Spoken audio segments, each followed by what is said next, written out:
రోజు రోజుకి గోల్డ్ రేట్లు పెరుగుతున్నాయి. తాకట్లో ఉన్న బంగారానికి వడ్డీలు పెరుగుతున్నాయని టెన్షన్ పడుతున్నారా? కొమ్మూరి గోల్డ్ వచ్చాక ఆ టెన్షనే పోయింది. కొమ్మూరి గోల్డ్.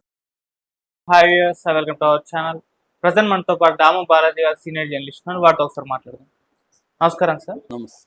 సార్, ఖమేనీ అంత్యక్రియలకు ఆహ్వానం పంపుతూ మోదీ గారికి ఒక లెటర్ వచ్చింది సార్ ఇరాన్ దగ్గర నుంచి. సో ఇప్పుడు మోదీ గారు కూడా ఇది అటెండ్ అయ్యే అవకాశం ఉందని కూడా చెప్తున్నారు. మరి దీన్ని ఎలా అర్థం చేసుకోవాలి? ఏమన్నా ఇజ్రాయెల్కి మనం యాంటీ అయ్యే అవకాశం కనిపిస్తుందా? అసలు ఖమేనీ అంత్యక్రియలకు మోదీ గారిని ఎందుకు ఇన్వైట్ చేశారు? ఇప్పుడు మోదీ గారు అప్పుడు ఖమేనీ చనిపోయినప్పుడు ఖండించను కూడా లేడు, అయినా ఎందుకు ఇన్వైట్ చేశారు? మరి ఇరాన్ కి ఇండియాకు ఉన్న సంబంధాలు ఏంటి? ఇజ్రాయెల్ ఎలా చూస్తుంది సార్ ఈ అంశాన్ని? ఇప్పుడు అయతుల్లా అలీ ఖమేనీ ఆయన చనిపోయిందేమో ఫిబ్రవరి 28న అమెరికా ఇజ్రాయిల్ బాంబింగ్ వేసినప్పుడు.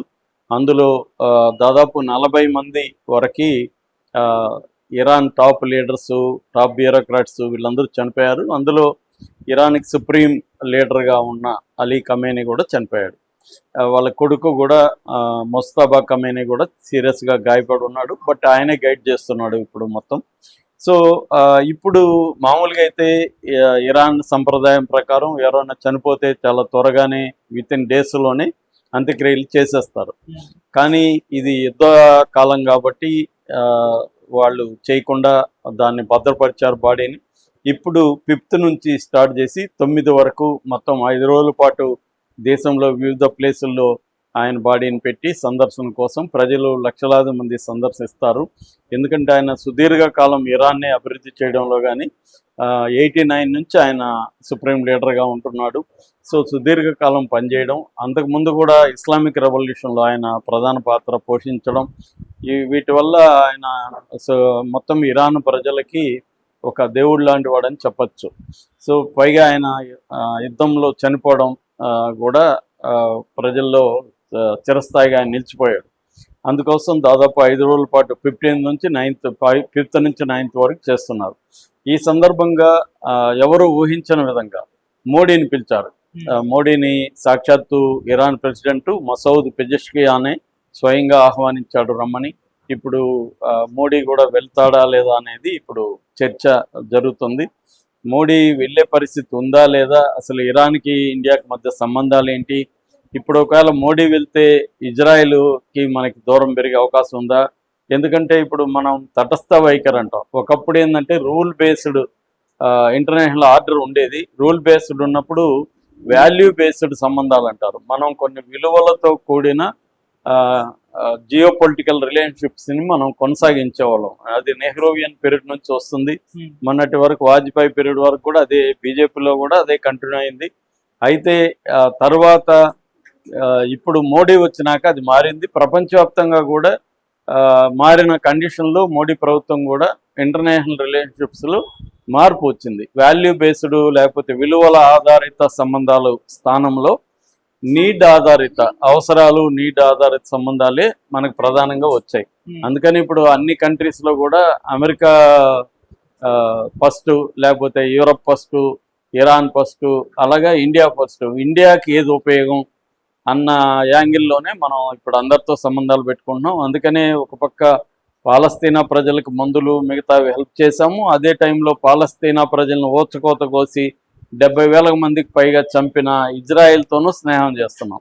అంటే అదేదంటారు, బద్ధ శత్రువులతో ఇద్దరితో కూడా మనం స్నేహం చేస్తున్నాము.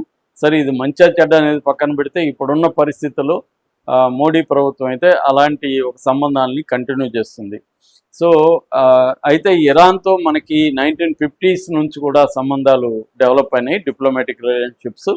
దాని తర్వాత మనకి 2008-9లో మనం మొత్తం ఆయిల్ దిగుమతుల్లో 16% ఇరాన్ నుంచే మనం ఆయిల్ దిగుమతి చేసుకునేవాళ్ళం. క్రూడ్ ఆయిల్, ముఖ్యంగా organic chemicals, crude oil, petroleum products, dry fruits, తర్వాత అగ్రో ప్రోడక్ట్స్, ఇవి మనం దిగుమతులు చేసుకునేవాళ్ళం.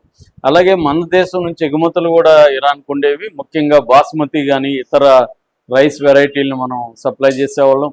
అలాగే టీ, తర్వాత మందులు, షుగరు, తర్వాత ఫ్రెష్ ఫ్రూట్స్, అక్కడ నుంచేమో డ్రై ఫ్రూట్స్ తెచ్చుకుంటాం, మనమేమో ఫ్రెష్ ఫ్రూట్స్ పంపిస్తాం. అలాగే కొన్ని మిషన్స్ కూడా మనం పంపించేవాళ్ళం. మనకి 2018-19 నాటికి బైలేటరల్ ట్రేడ్ $17 బిలియన్ ఉండేది ఇరాన్కి మనకి. మనం ఎక్స్పోర్ట్లు 3.5 బిలియన్లు ఉంటే మనం ఇంపోర్ట్లు 13 బిలియన్ ఉండేది అప్పటికి.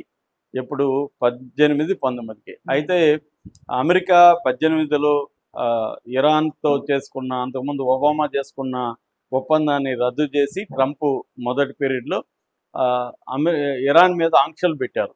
ఆంక్షలకు తలొగ్గి మనం కూడా 2019 మేలో మొత్తం కట్ చేసేసుకున్నాం. అందువల్ల 2018లో $17 బిలియన్ బైలేటరల్ ట్రేడ్ ఉంటే అది 2025 నాటికి 1.6 బిలియన్కి పడిపోయింది మన ఇద్దరి మధ్య ట్రేడ్ అనేది. అందులో ఎక్స్పోర్ట్లు 1.2 బిలియన్ ఉంటే ఇంపోర్ట్లు 0.37 బిలియన్లకి పడిపోయింది అన్నమాట. దారుణంగా పడిపోయింది. అంటే 17 బిలియన్లు ఉండింది 1.6కి పడిపోయింది 25కి. సో ఇది పరిస్థితి అనమాట. అదే కాకుండా మనం ఇరాన్లో పెట్టుబడులు కూడా పెట్టాం. చాబహార్ సీపోర్టు డెవలప్మెంట్, ముఖ్యంగా షహీద్ బెహెస్తీ టెర్మినల్ డెవలప్మెంట్కి మనం పెట్టుబడులు పెట్టాం. దాని తర్వాత INSTC అంటారు, అంటే international north south transport corridor. ఇది ఇండియాకి చాలా ఇంపార్టెంట్ అనమాట. ఇది ఇరాన్ గుండా వెళ్తుంది. ఇది multi modal sea, road and rail, ఈ 3 రకాలుగా ఈ మోడల్ని మనం డెవలప్ చేసాం. ఇది మొత్తం 7,200 కిలోమీటర్ల పొడవు ఉంటుంది. దీనివల్ల జరిగేది ఏంటంటే మనం పాకిస్తాన్ని అవాయిడ్ చేస్తూ ఇటు రష్యాతో కానీ, యూరప్తో కానీ, సెంట్రల్ ఏషియాతో కానీ, ఆఫ్ఘనిస్తాన్లో కానీ ట్రేడ్ రష్యా అవసరం లేదు. మనకి పాకిస్తాన్లో గుండా వెళ్ళాలి ఇప్పుడు అవసరం లేదన్నమాట. మనం డైరెక్ట్ రూట్ వెళ్ళొచ్చు. మామూలుగా అయితే సూయజ్ కెనాల్ నుంచి మనకి యూరప్ నుంచి ఏషియా కనెక్షన్ ఉంటుంది. దానివల్ల ఇండియాకి ఏమవుతుందంటే ఇప్పుడు ఇది కానీ కంప్లీట్ అయితే ఆల్రెడీ 75% కంప్లీట్ అయింది. ఇప్పుడు ఇరాన్ యుద్ధం దీనివల్ల ఆగిందన్నమాట.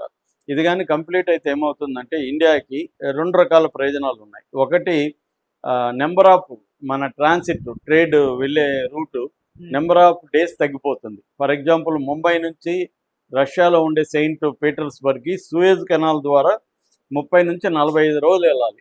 అదే ఈ మార్గం ద్వారా వెళ్తే, ఇప్పుడు కొత్తగా నిర్మిస్తున్న మార్గం ద్వారా 19 నుంచి 25 రోజుల్లో వెళ్ళిపోవచ్చు అనమాట. సో దాదాపు 30-50% ప్రయాణ సమయం మనకి ఆదా అవుతుంది. రెండోది, కాస్ట్ కూడా 25 నుంచి 40% కాస్ట్ తగ్గిపోతుంది మనకి వ్యాపారంలో. సో అది చాలా ఇంపార్టెంట్ ఇండియాకి. కాకపోతే యుద్ధం వల్ల అది ఆగింది. సో ఇరాన్కి మనకున్న సంబంధం ఇదనమాట. అయితే మనం ఏం చేస్తున్నాము, ఒక పక్క ఇజ్రాయెల్తో కూడా సంబంధాలు పెట్టుకున్నాం. ఇజ్రాయెల్ నుంచి టెక్నాలజీ ట్రాన్స్ఫర్లో జరుగుతుంది. అదానీ పెట్టుబడులు ఇజ్రాయెల్లో పెట్టుబడులు పెట్టాడు, అదానీ కంపెనీ పెట్టుబడులు పెట్టింది.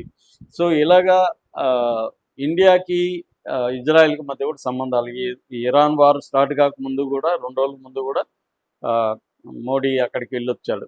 సో ఇజ్రాయెల్తో కూడా సంబంధాలు ఉన్నాయి.